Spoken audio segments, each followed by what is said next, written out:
your homework this weekend is going to be to play with Daisy, which sounds a bit silly, I know, but I'm going to have you do it in a very specific way. What we're going to do is, our goal is to have Daisy be very engaged with us, very focused on us, thinking that we are the most fun and exciting thing in the world, not whatever else is going on. So as you notice right now, she's a lot more interested in what else is going on around us instead of focused on me. I want her coming out of the car hot, looking at me like I am the greatest thing since sliced French bread. So what you're going to do is you're going to start in your yard with this, then maybe do it down the street, then maybe do it in a parking lot.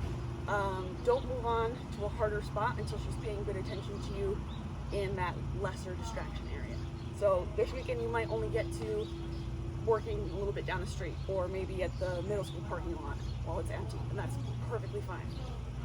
So in order to start our session, you're going to use Daisy's start cue, which is, are you ready? Her end cue is going to be all done, which means we're done. When I say her start cue, she's still learning it, so I want you to say it very excitedly, kind of jump around, and then she shouldn't go for the toy until you tell her get it. But Daisy's favorite part of tug is the actual fight. So to get her a little amped up in these, in these more distracting environments, I'm literally going to push her around. I'm going to fight with her. I want her to growl at me. I want her to bark and jump and literally fight with me, but it's a play fight, and she knows that. If at any point she puts her teeth on me, the game ends. The ball is the only place her teeth should go. But I'm okay with her growling at me. I want her to. I want her to have a healthy outlet for all that. She's a boxer. They like to box and fight. So we got to give her a good outlet for it. And it's her favorite way to play. She would so much rather do that than play fetch or frisbee or something like that. She wants to fight. So to get her all amped up, I'm going to say, hey, you ready? You ready? Yeah. Yeah, you ready? Yeah, you ready? Yeah.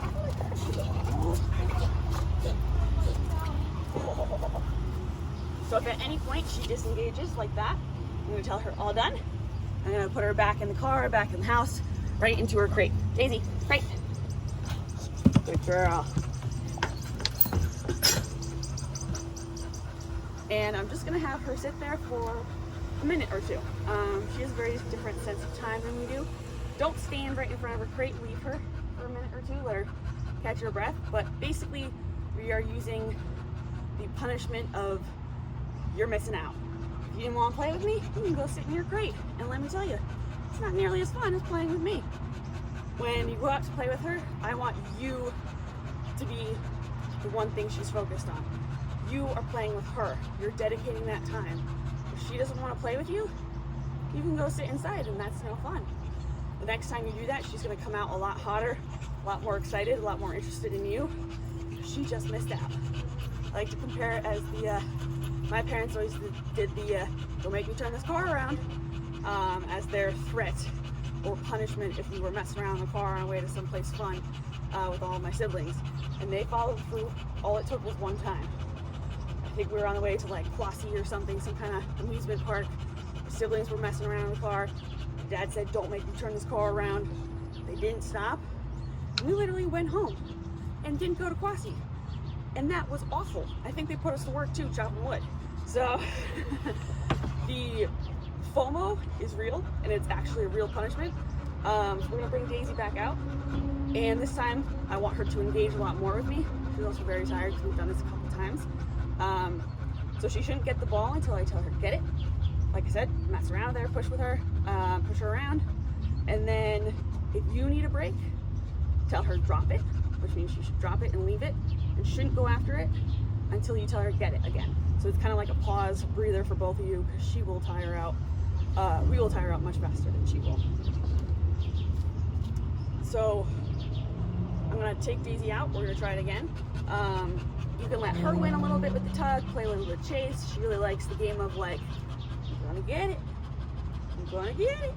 That little bit of possessiveness, let her have a healthy outlet for it.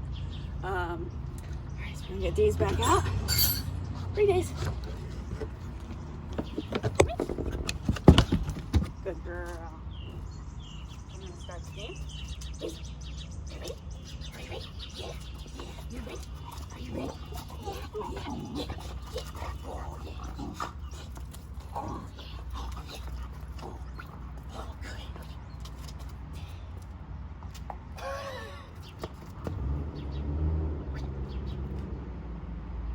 she got distracted. All done. She got distracted by the car. And in the game, she goes back in her crate. And for the sake of the video, we're gonna bring her right back up. My days. We're gonna try again. Daisy, are you ready? Yeah, you ready? Yeah. So she likes a little bit of the get it. Good kid. Yeah. Let her chase it a little bit. She likes to chase it on the ground. Off a little bit in the air. She's a little tired right now. Oh, good girl. Tug with her a little bit. Oh, I'm gonna let her win. Good girl. I don't want her to take off with it. Oh.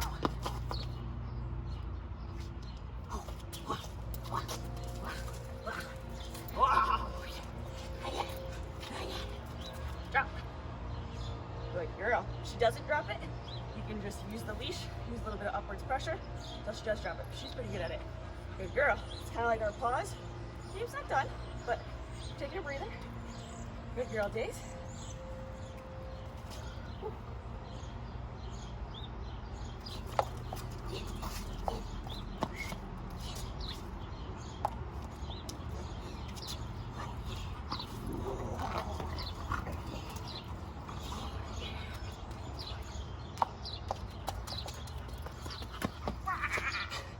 Take the beat, try and race her to it.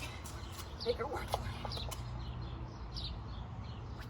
Oh, you're snapping at it. That's cheating. That's cheating. Oh, yeah. Oh, yeah. Good girl.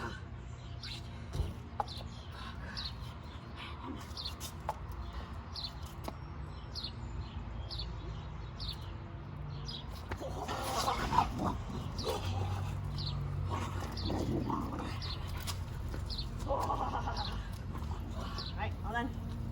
And so because we're both exhausted, we're gonna end the game. You guys wanna end it on a good note, unless you're using it as punishment, or we're gonna be done here. If we are both absolutely wiped. Good girl, Days. Whew. And then your last time, don't necessarily bring her inside right away. Take her for a quick little walk around the yard or something, so she understands, all right, game's over, but this isn't a punishment. And then just bring her back inside and clip her leash and let her probably collapse on the floor. Good girl, Days. You can put her back in her crate if you want, but just let her be. Don't engage with her. Put the ball away someplace she can't get to it. This only comes out when you are playing with her. It's the only time she gets it. Makes it a lot more special, a lot more meaningful, because it's that toy that only comes out on special occasions. It's always available. She loses interest. She gets bored. All right, Days. Great.